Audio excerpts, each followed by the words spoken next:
C'était bien, c'était très bien. Est-ce que vous êtes heureux, ces enfants? Oui, moi en tout cas, je suis. I'm happy. I'm very happy. Thanks, Sister Louisa and Brother Pascal, for that wonderful children's story. Thank you very much. Maintenant, nous allons chanter le 163, silencieux, silencieux, pour accueillir les officiers. Silence, silence, un souffle descend. Voici la présence du Dieu Tout-Puissant. Silence, le maître parle avec amour et nous fait connaître sa paix en ce jour. Appel à l'adoration. Que tes demeures sont aimables, Éternel des armées. Mon âme soupire et languit après les parvis de l'Éternel. Mon roi et mon Dieu, heureux ceux qui habitent dans ta maison. Mieux vaut un jour dans tes parvis que 1000 ailleurs, car l'Éternel Dieu est un soleil et un bouclier. L'Éternel donne la grâce et la gloire. Éternel des armées, heureux l'homme qui se confie en toi. Amen. Amen. Nous lirons un extrait de la parole du Seigneur dans la Nouvelle Bible seconde, se trouvant dans 2 Timothée, chapitre 3, les versets 16 et 17. Toute écriture est inspirée de Dieu et utile pour enseigner, pour réfuter, pour redresser, pour éduquer dans la justice, afin que l'homme de Dieu soit à la hauteur, parfaitement équipé pour toute œuvre bonne. Je vous invite, là où vous êtes, à vous mettre à genoux, si c'est possible, afin de prier le Seigneur.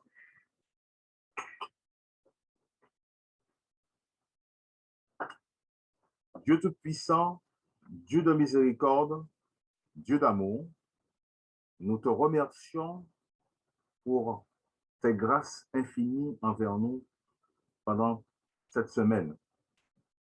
Tu nous as protégés. Nous connaissons la situation sanitaire du monde entier, particulièrement en Guyane. Tu nous as, Père éternel, protégés sous tes ailes protectrices. Tu nous as donné le pain de chaque jour. Tu nous as donné un toit pour nous abriter du soleil, de la pluie, des vêtements.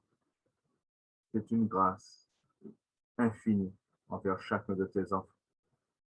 Nous voulons te remercier et aussi tu nous as donné ton Fils Jésus-Christ pour nous racheter de nos péchés et nous aider à nous conduire de manière digne, éternel, en réalisant, en écoutant l'histoire des enfants. Nous réalisons combien tu es bon vers nous et tu nous invites, éternel, à faire de bonnes actions.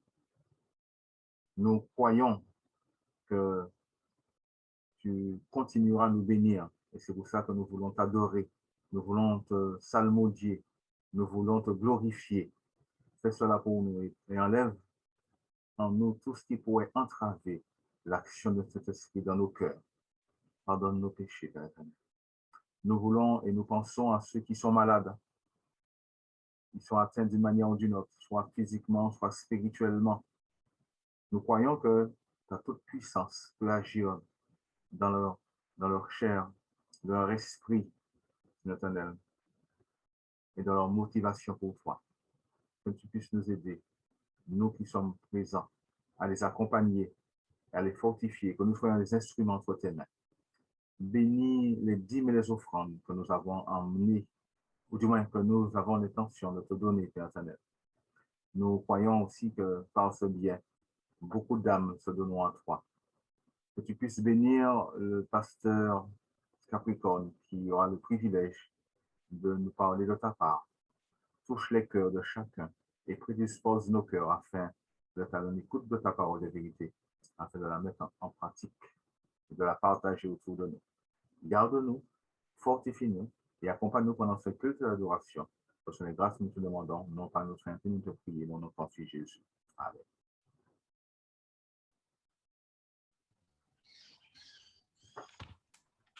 Service de fidélité. Tout ce que nous possédons, nous le devons à la miséricorde divine. C'est le Créateur qui est le grand et le généreux donateur.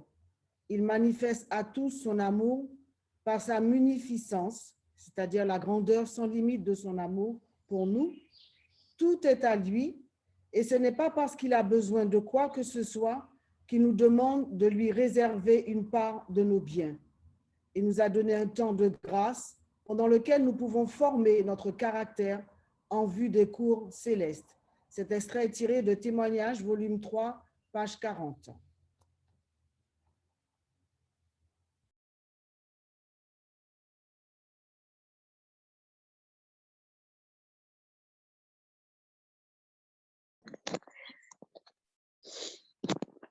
Arrête de toucher. Mais je remettais bien d'accord.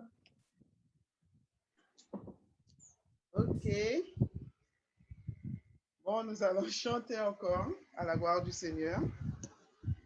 Bon, nous allons chanter « Jésus est à moi, je suis à lui, sa bannière, c'est l'amour ». Si vous connaissez les chants, j'aimerais que vous chantez avec moi. Nous allons chanter le premier strophe en français, après nous allons chanter en anglais. Après, on va chanter un autre chant, le son. Le psaume 100, voilà, Psalms 100. Jésus est à moi, je suis à lui, sa bannière c'est amour. Jésus est à moi, je suis à lui, sa bannière c'est l'amour. Jésus est à moi, je suis à lui, sa bannière c'est l'amour. Sa bannière sur moi, c'est l'amour. Encore en français. Jésus est à moi, je suis à lui, sa bannière c'est l'amour. Jésus est à moi, je suis à lui, sa bannière c'est l'amour. Jésus est à moi, je suis à lui, sa bannière c'est l'amour. Sa bannière sur moi, c'est l'amour. The Lord is mine and I am his banner over me is love. The Lord is mine and I am his banner over me is love. The Lord is mine and I am his banner over me is love. His banner over me is love. Again.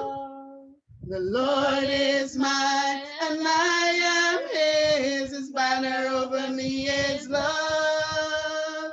The Lord is mine and I am his banner over me is love. The Lord is mine and I am his banner over me is love. His banner over me is love. Hallelujah, glory, hallelujah. Hallelujah, glory, hallelujah. Hallelujah, glory, hallelujah. Hallelujah,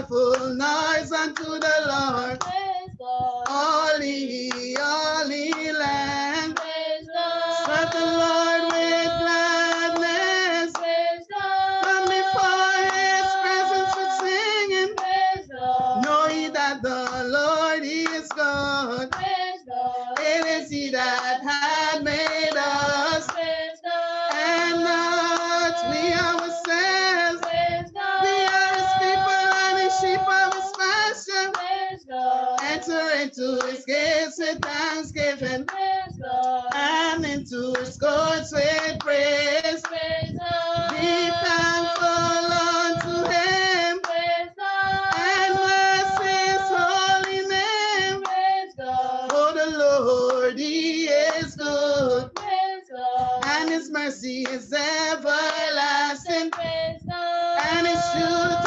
endureth, Praise God. endureth to all generation. Praise God. Hallelujah, glory, hallelujah, praise God. Hallelujah, glory, hallelujah, praise God. Hallelujah, glory, hallelujah. Praise God. Hallelujah, glory, hallelujah, praise God. Merci beaucoup.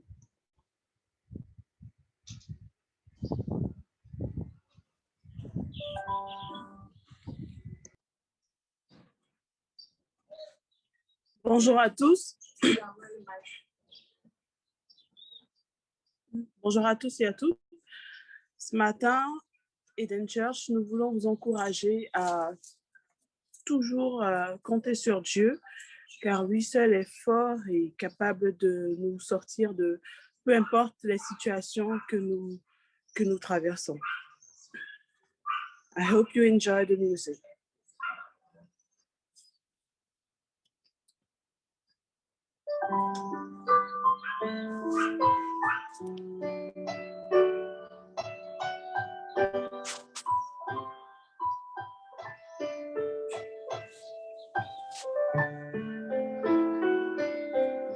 I can do all things through Christ who gives me strength. But sometimes I wonder what he can do to me.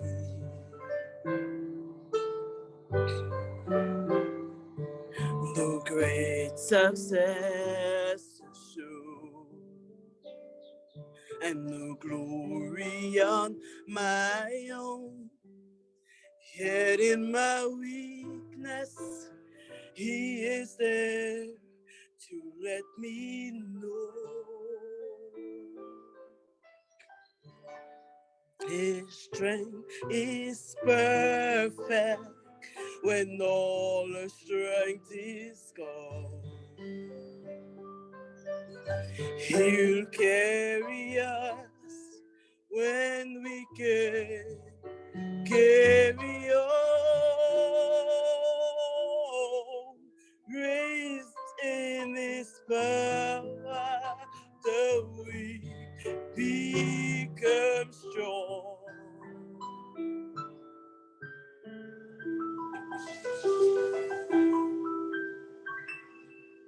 His strength is perfect. His strength is perfect.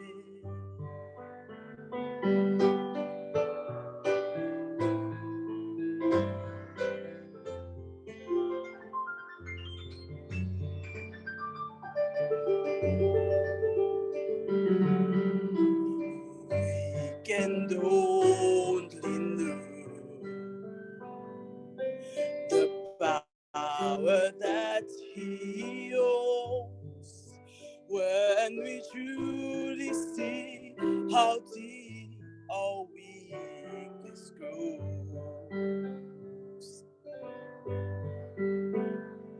His strength in us we need when ours come to an end, and he hears a humble cry and proves again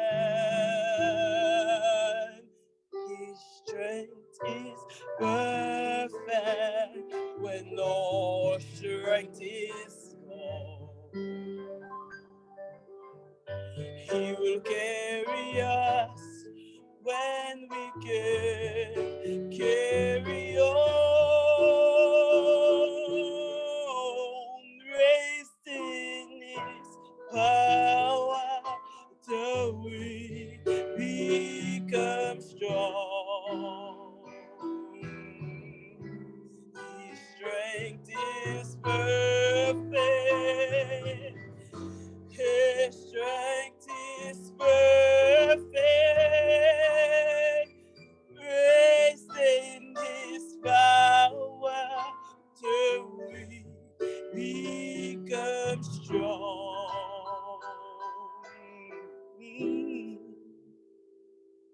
Strength is perfect.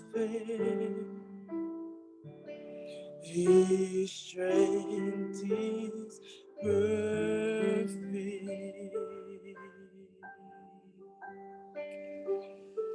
Amen.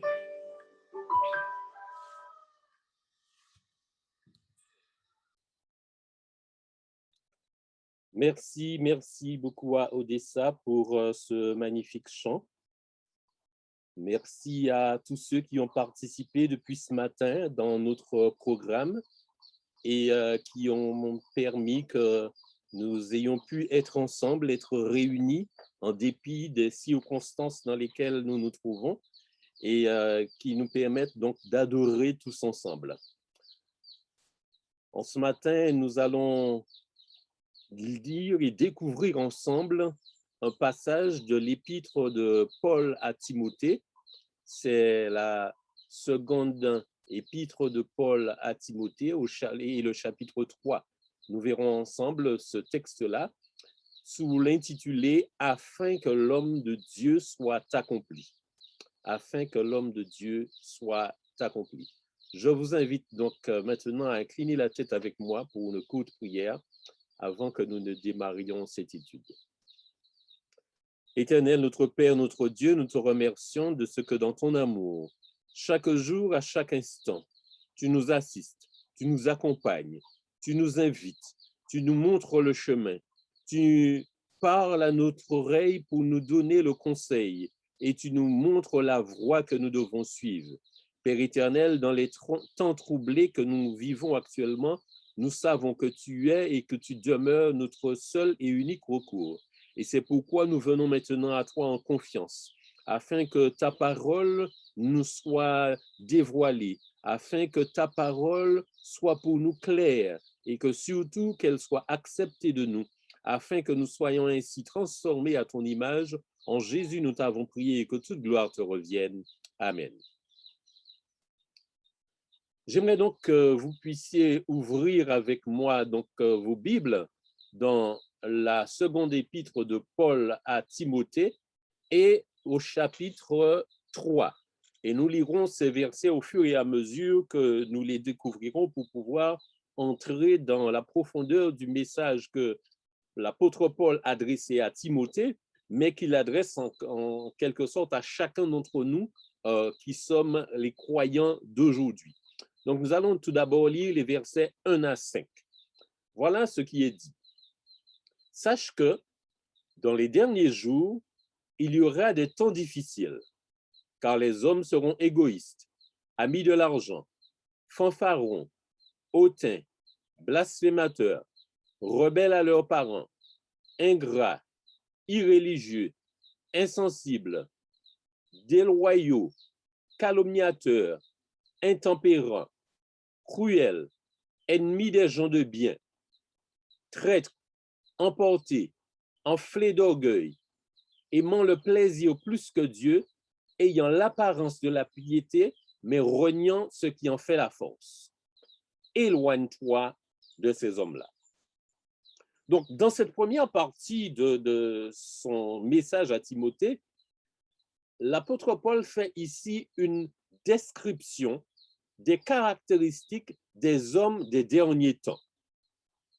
Et pour nous aujourd'hui, je dirais que il ne s'agit pas des hommes des derniers temps, mais il s'agit des hommes d'aujourd'hui, puisque d'une part, nous sommes dans les derniers temps, et d'autre part, il suffit pour nous d'ouvrir un journal d'écouter la radio, de regarder la télévision ou encore les réseaux sociaux pour nous rendre compte que tout ce qui est dit ici est exactement ce qui se passe de nos jours. Il nous suffit même de sortir dans la rue et écouter les conversations des gens et nous nous rendrons compte qu'effectivement, les temps dans lesquels nous vivons sont difficiles et que ces temps sont difficiles à cause de l'attitude des hommes, de ceux qui nous entourent, parfois même de nous-mêmes, égoïstes, amis de l'argent, fanfarons, hautains, blasphémateurs, rebelles à leurs parents, ingrats, irréligieux, insensibles, déloyaux, calomniateurs, intempérants, cruels, ennemis des gens de bien, traîtres, emportés, enflés d'orgueil, aimant le plaisir plus que Dieu, ayant l'apparence de la piété, mais reniant ce qui en fait la force. On dirait que l'apôtre Paul vivait au XXIe siècle, tellement il décrit bien ce que nous voyons autour de nous aujourd'hui. Nous n'allons pas aller plus loin dans cette description parce que, comme je l'ai dit, c'est quelque chose que nous constatons chaque instant autour de nous. Arrêtons-nous plutôt un moment sur le conseil que donne l'apôtre Paul à Timothée à propos justement de telles personnes. Éloigne-toi de ces hommes-là. Voilà le conseil de l'apôtre Paul. L'apôtre Paul nous conseille de nous éloigner des gens tels qu'il l'a décrit un peu plus haut. En nous demandant de nous en éloigner, qu'est-ce que cela signifie? Cela signifie que nous ne devrions pas être familiers avec ces gens. Parce que voyez-vous, être familier avec quelqu'un fait en quelque sorte que vous partagez des choses avec eux et que vous récupérez des choses d'eux. Donc, si on est familier avec de telles personnes, il arrivera à un moment ou à un autre que effectivement, nous allons leur ressembler. Et comme le dit le dicton populaire, qui se ressemble s'assemble. Donc, pour éviter de ressembler à ces gens-là, il faut s'en éloigner. Il ne faut pas être dans leur environnement proche. Il ne faut pas être de ceux qui les regardent, qui les observent, qui parfois peut-être même les admirent. Non. Il faut nous en éloigner. Cependant, l'apôtre Paul, qui est un missionnaire dans l'âme, ne voulait pas dire à Timothée qu'il fallait s'en éloigner au point de les considérer comme perdus pour le salut. Non, il ne s'agit pas de cela. Nous pouvons parler à ces gens, nous pouvons témoigner envers eux, même si il y a pour certains d'entre eux peu de chances qu'ils écoutent, mais c'est notre devoir de chrétien de présenter l'évangile à tout un chacun. Seulement, nous ne devons pas être dans la même dynamique qu'eux. Voilà, c'est pourquoi l'apôtre Paul demande à Timothée de s'éloigner de ces gens-là. Ensuite, versets 6 à 9, l'apôtre Paul va nous décrire le mode opératoire de ces gens. Après nous avoir donné leurs caractéristiques, dire comment ils sont. Voilà, maintenant, il va nous dire comment ils opèrent. Et lisons donc ce passage. Il en est parmi eux qui s'introduisent dans les maisons et qui captivent des femmes d'un esprit faible et borné, chargées de péché, agitées par des passions de toute espèce, apprenant toujours et ne pouvant jamais arriver à la connaissance de la vérité. De même que Janès et Jambres s'opposèrent à Moïse, de même ces hommes s'opposent à la vérité, étant corrompus d'entendement, réprouvés en ce qui concerne la foi. Mais ils ne feront pas de plus grand progrès, car leur folie sera manifeste pour tous, comme le fut celle de ces deux hommes. C'est intéressant, extrêmement intéressant que l'apôtre Paul ici nous décrive comment ces gens agissent. Ces gens méchants, calomniateurs, etc. Il commence par nous dire il en est parmi eux qui s'introduisent dans les maisons. Alors, nous allons d'abord examiner la situation telle qu'elle existait dans le temps de Paul et ensuite faire la comparaison avec ce que nous pouvons vivre aujourd'hui dans ces derniers temps. Lorsque l'apôtre Paul dit que certaines de ces personnes s'introduisent dans les maisons, il disait littéralement ce que disait, c'est-à-dire que les gens allaient de maison en maison, de porte en porte, et essayaient donc de colporter certaines informations, certaines nouvelles, certaines manières de voir les choses, etc., etc.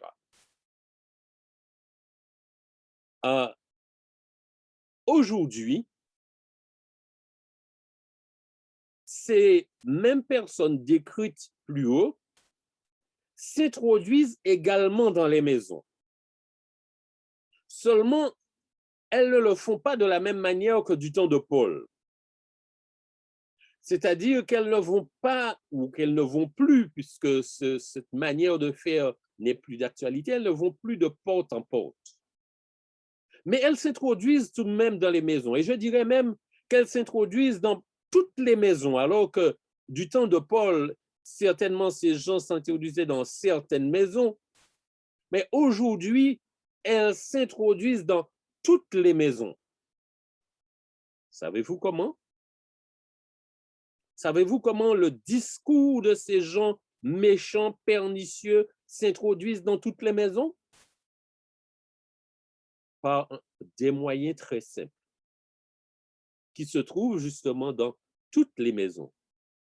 La radio, la télé, les journaux, les films, les séries, les ordinateurs, les téléphones portables, etc. Tous les moyens de communication. Aujourd'hui, les méchants utilisent absolument tous les moyens de communication pour véhiculer leur discours pernicieux. Alors, du temps de Paul, là, il nous dit que lorsqu'il s'introduisait ainsi dans les maisons, il captivait des femmes d'un esprit faible et borné. Alors, on peut comprendre que du temps de Paul, les hommes étaient probablement au travail ou occupés ailleurs et que les femmes restaient à la maison et que ces gens s'introduisaient dans les maisons pour pouvoir séduire les femmes. Cela ne veut pas dire que toutes les femmes sont d'un esprit faible et borné, mais il veut dire ici que ces gens qui s'introduisaient dans les maisons arrivaient à séduire certaines femmes parce qu'elles étaient d'un esprit faible et borné. Alors, aujourd'hui, lorsque ces gens s'introduisent dans les maisons, qui captivent-ils? Est-ce seulement les femmes qui sont d'un esprit faible et borné? Absolument pas. Parce que d'abord, aujourd'hui, il n'y a pas que les femmes qui soient à la maison.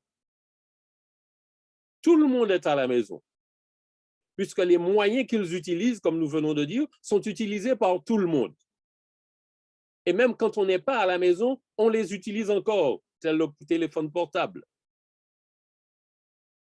Et de plus, dans les temps où nous vivons précisément maintenant, ils se sont arrangés pour que tout le monde soit à la maison avec leur confinement ou encore leur couvre-feu. Donc, on a du temps à passer à, entre guillemets, ne rien faire ou plutôt consulter justement ce que ces gens ont à nous dire et être susceptibles d'adhérer à leur discours pernicieux. Qui sont donc ces esprits faibles qui sont captivés par ces gens-là? Encore une fois, il ne s'agit pas simplement des femmes, mais il s'agit de ceux qui acceptent ce qu'on leur dit, sans discrimination, simplement parce qu'un soi-disant expert ou une voix d'autorité l'a dit. On l'a entendu à la télé, dans une émission, tel responsable l'a dit, et ça suffit pour que ces personnes qui n'examinent pas ce qu'on leur dit, selon ce que Paul disait ailleurs, examiner toutes choses et retenir ce qui est bon, qui n'examinent donc pas ce qu'on leur dit, mais qui l'acceptent parce que cela a été dit par quelqu'un d'autorité ou par quelqu'un présenté comme un expert. Ou encore simplement peut-être parce qu'on leur a tellement dit et répété, rabâché cette chose qu'ils finissent par y croire. Remarquons que l'apôtre Paul décrit justement pourquoi on est d'un esprit faible et borné. Il dit que ce sont donc les personnes qui sont chargées de péché, agitées par des passions de toute espèce, apprenant toujours et ne pouvant jamais arriver à la connaissance de la vérité. Cela veut dire que ces personnes qui se laissent captiver, ces personnes qui acceptent sans discriminer, ce sont des personnes qui ont une orientation qui les conduit jour après jour à être menés par leur passion plutôt que par la raison, d'être menés par la chair plutôt que par l'esprit. Des personnes qui sont toujours avides d'entendre des choses, d'apprendre des choses, mais que ne faisant pas l'exercice justement d'examination, n'arrivent jamais à acquérir la vérité. Posons-nous donc la question, chers amis. Faisons-nous partie de ces gens? Faisons-nous partie de ces gens d'un esprit faible et borné qui nous laissons guider par nos passions, par la chair, plutôt que par la raison et par l'esprit? Si nous nous trouvons dans pareille situation, alors il est grand temps, chers amis, que nous puissions nous repentir, tel que nous invitait à le faire tout à l'heure Marionnetta, n'est-ce pas, de notre manière de faire, afin de nous attacher à apprendre ce qui est bien. Ensuite, l'apôtre Paul nous dit, de même que Janès et Jambres s'opposèrent à Moïse, de même ces hommes s'opposent à la vérité. Connaissez-vous Janès et Jambres? Savez-vous qui ils étaient? Je vais vous rafraîchir la mémoire. Lorsque Dieu envoya Moïse et Aaron vers Pharaon pour lui demander de laisser partir le peuple,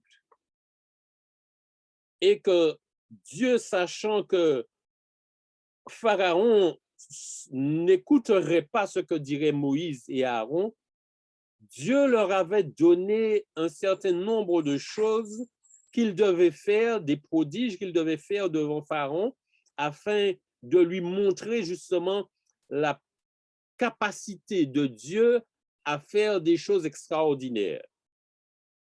Et la toute première chose, c'était justement, il avait dit à Aaron et à Moïse de jeter son bâton et que son bâton deviendrait un serpent, et de le reprendre et que le serpent redeviendrait bâton.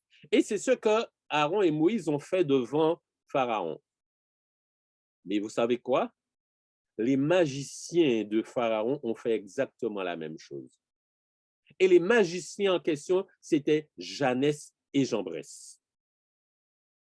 Et par 3 fois, les 3 premiers prodiges accomplis devant Pharaon, ces hommes-là les ont répétés. À partir du 4e, ils n'ont pas pu le faire. Donc, ici, ce qui est à retenir de cette caractéristique qu'avaient Janès et Jambres de s'opposer à la vérité personnifiée par Aaron et Moïse. Les hommes du temps de Paul qui s'introduisaient dans les maisons s'opposaient également à la vérité. Eh bien, encore de nos jours, les hommes au discours pernicieux s'opposent toujours à la vérité. Avec eux, il n'y a jamais de vérité absolue. Il n'y a que des vérités relatives et des doutes raisonnables. Par exemple, pour eux, on peut être homme ou femme à tour de rôle, ou les deux à la fois, ou aucun. C'est selon. Tout est relatif. Donc, tout est acceptable. On peut être marié et avoir des partenaires hors mariage. Ou on peut vivre ensemble sans être marié. Chacun fait ce qui lui plaît. Personne n'a rien à y redire. On peut broyer comme un trou et être saoul comme un cochon. Ce n'est pas grave. C'est pour faire la fête. Dieu, Bouddha ou l'esprit de la forêt, c'est la même chose. De toute façon, la religion, c'est pour les esprits faibles. L'homme, avec la science et la technologie, résoudra les problèmes de l'humanité. Voilà donc comment il s'oppose à la vérité. Voilà comment il brouille le message pour pouvoir justement captiver ceux qui sont d'un esprit faible et borné. Mais l'apôtre ajoute, non seulement qu'il s'oppose à la vérité, mais il nous dit pourquoi il s'oppose à la vérité. Il dit, ces hommes s'opposent à la vérité étant corrompus d'entendement, réprouvés en ce qui concerne la foi. Et c'est ça le pire, chers amis. Le pire, ce n'est pas qu'ils ignorent la vérité. Le pire, c'est qu'ils maquillent la vérité. Ils la dénaturent ou ils la discréditent parce qu'ils sont corrompus pour fausser leur raisonnement et qu'ils sont hostiles à l'idée même d'un Dieu souverain. Ce sont les Jannes et Jambres des temps moderne. Mais, et nous disons gloire à Dieu pour cela, mais leurs artifices ne font illusion que pendant un temps. Ils ne peuvent tenir la distance sur le long terme. De même que Jannes et Jambres n'ont pu reproduire que 3 des prodiges de Moïse et d'Aaron, de même, eux aussi, leur capacité d'émerveillement arrivera à terme. Leur fin est proche. Et c'est ce que nous dit l'apôtre Paul dans le dernier verset de cette partie que nous venons lire. Mais ils ne feront pas de plus grands prodiges, de plus grands progrès, car leur folie sera manifeste pour tous, comme le fut celle de ces 2 hommes. Tout comme Jannes et Jambres, chers amis, ne purent reproduire que 3 des prodiges de Moïse et d'Aaron, tout comme les prêtres de Baal ne purent faire descendre le feu du ciel au Carmel, ils ne pourront pas tromper le peuple tout le temps. Leur futilité et leur insignifiance sera connue de tous et ils ne seront plus suivis. Et le psalmiste même nous le déclare dans Psaume 97, verset 7. Si les méchants croissent comme l'herbe, si tous ceux qui font le mal fleurissent, c'est pour être anéantis à jamais. Donc ne nous laissons pas emporter, chers amis, par ce qu'ils font, par les choses extraordinaires qu'ils font en disant qu'eux aussi font des prodiges. Non. Il nous faut examiner toutes choses et retenir ce qui est bon. Et c'est pourquoi l'apôtre Paul va continuer en faisant maintenant une description totalement différente, versets 10 à 13. Il fait ici la description de l'enfant de Dieu qu'il invite Timothée à être et que par conséquent qu'il nous invite, nous, aujourd'hui, à être. Voilà ce qu'il dit.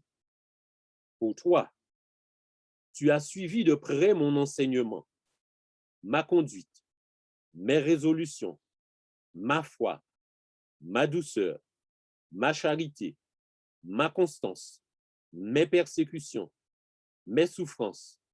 À quelle souffrance n'ai-je pas été exposé à Antioche, à Icône, à Lystre? Quelle persécution n'ai-je pas supportée? Et le Seigneur m'a délivré de toutes. Or, tous ceux qui veulent vivre pieusement en Jésus-Christ seront persécutés. Mais les hommes méchants et imposteurs avanceront toujours plus dans le mal, égarant les autres et égarés eux-mêmes. Ici, l'apôtre rappelle à Timothée une vérité importante. Tout enfant de Dieu a été instruit dans l'enseignement de la parole. Et si vous êtes là aujourd'hui à m'écouter, c'est que justement vous avez instruit à un moment ou à un autre dans l'enseignement de la parole. Et non seulement vous avez été instruit dans l'enseignement de la parole, mais vous avez été également témoin de l'expérience de ceux qui vous ont précédés. L'apôtre Paul citait sa propre expérience à Timothée, chose dont il avait été témoin. Mais nous avons non seulement l'expérience de tous les hommes et les femmes bibliques qui ont été fidèles à Dieu, mais encore autour de nous aujourd'hui, nous avons aussi l'expérience de ceux qui nous ont précédés, de leur combat, et surtout de la manière dont l'Éternel les a délivrés. Parfois, justement, quand nous-mêmes ou ceux qui nous entourent sont victimes de tribulations, de persécutions d'une manière ou d'une autre, parfois, certains d'entre nous avons un peu tendance à nous dire « Ah non, c'est trop difficile, je préfère aller ailleurs, je préfère prendre un autre chemin, je préfère faire une autre route. » Chers amis, l'autre route, c'est celle que nous avons décrite plus haut, celle des hommes pernicieux. Et nous connaissons la fin de ces hommes-là.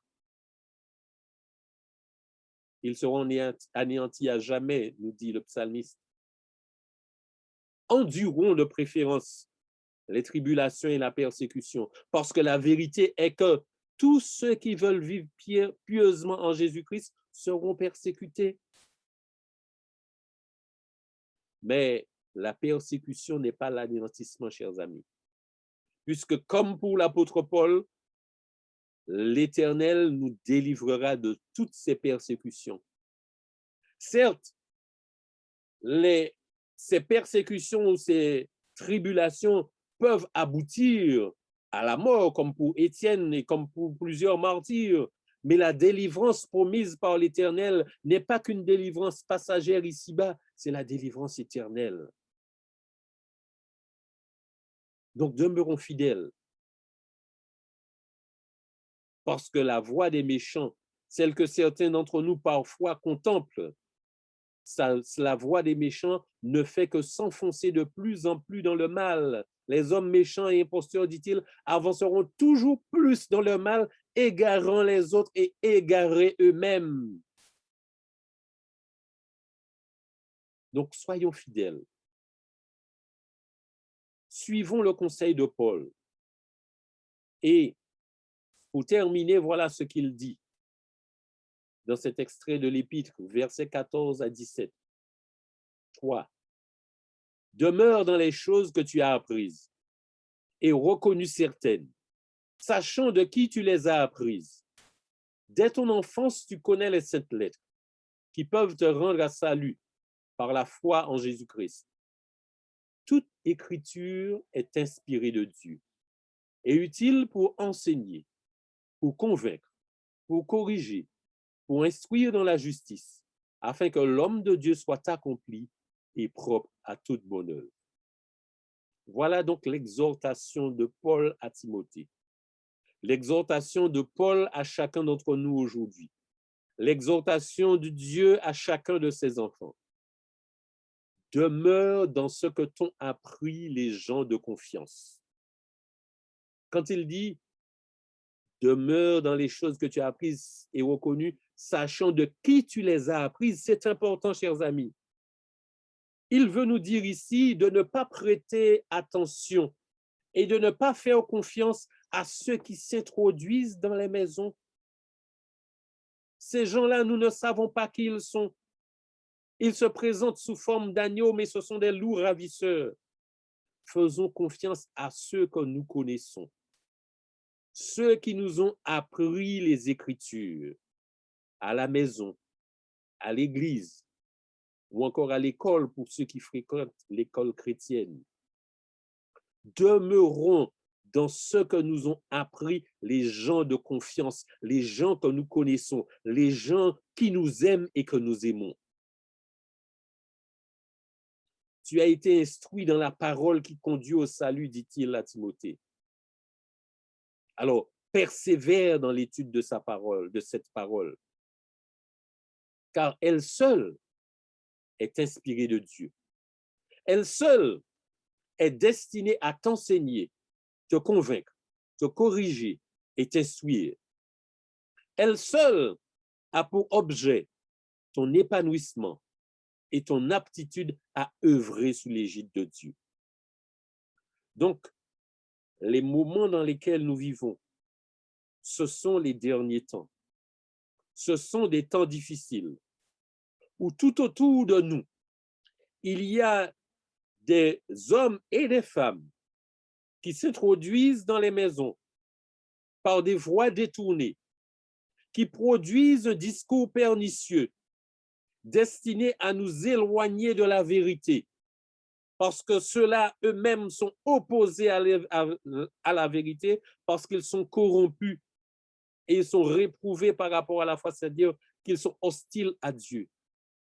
Chers amis, chers frères et sœurs, examinons toutes choses, retenons ce qui est bon et surtout, plaçons notre temps dans la lecture et l'étude de la parole de Dieu, parce qu'elle seule est inspirée de Dieu et utile pour enseigner, pour convaincre, pour corriger, pour instruire dans la justice, afin que l'homme de Dieu, afin que la femme de Dieu, afin que vous et moi, nous soyons accomplis et propres à toute bonne œuvre. Que Dieu nous bénisse tous.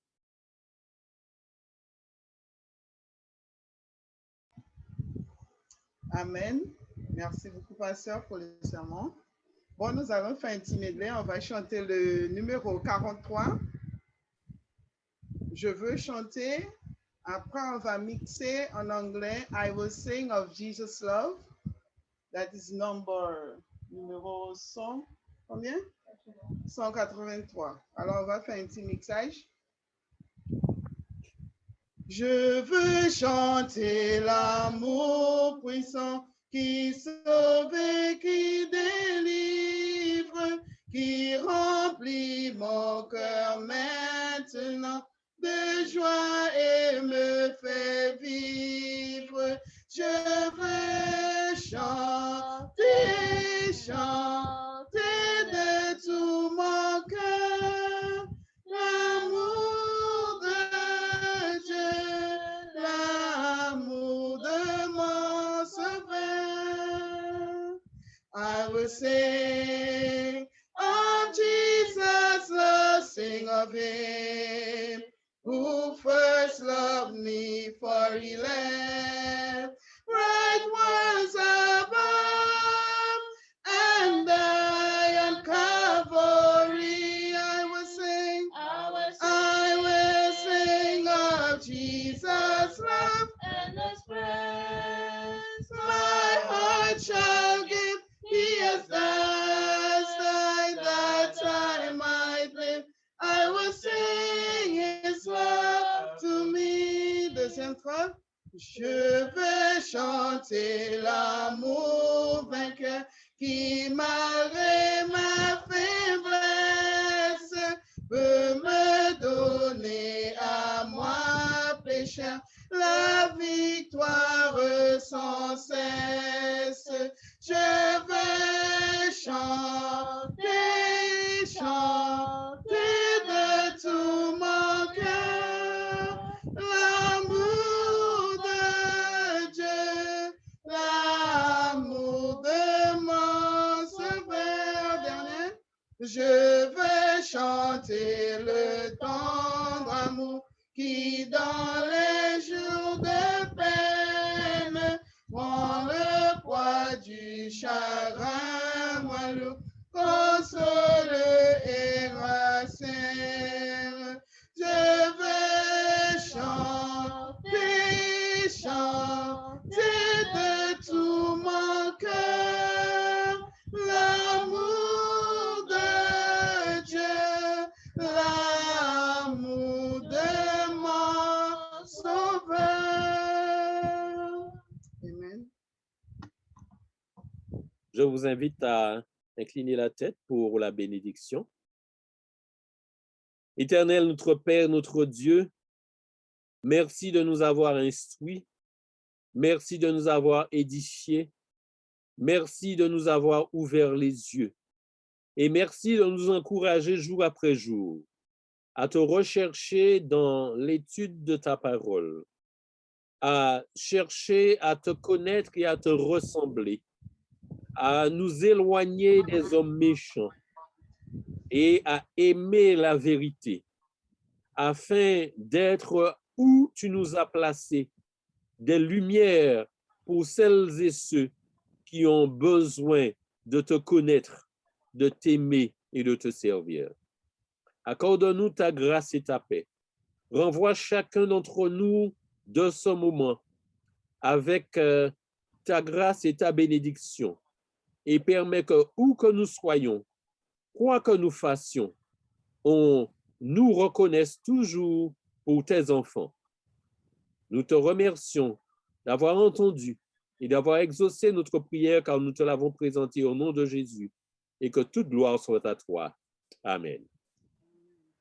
Dismiss us, Lord, with blessings we pray, as from thy worship we go our ways, guiding life's conflicts all through the day, safe in thy kingdom, thine be the praise.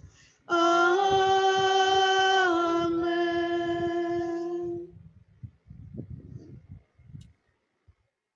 Amen. J'invite Amen. tous ceux qui sont inscrits sous le groupe Adorons Ensemble à rester un court instant. Nous avons à voir certaines choses pour les 2 prochains sabbats.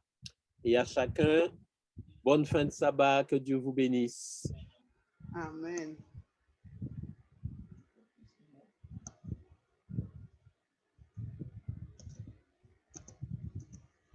Je n'ai pas entendu le message. Bon. Qui doit rester? Tous ceux qui sont inscrits sur le groupe WhatsApp Adorons Ensemble. D'accord? Donc, si vous êtes sur le groupe WhatsApp, vous restez un court instant. Bon, comme je ne suis pas inscrit, donc... Tu es inscrit sur le groupe, mon frère. Ah bon? Moi aussi. OK, bye-bye. Bon sabbat, bon appétit. Thank you. Thank you. You're welcome, Pastor Claudie. God bless. God bless you too. Thank you. Bye. Bye-bye. Bye-bye. Bon Bye-bye. sabbat. Bon sabbat. Sabbat.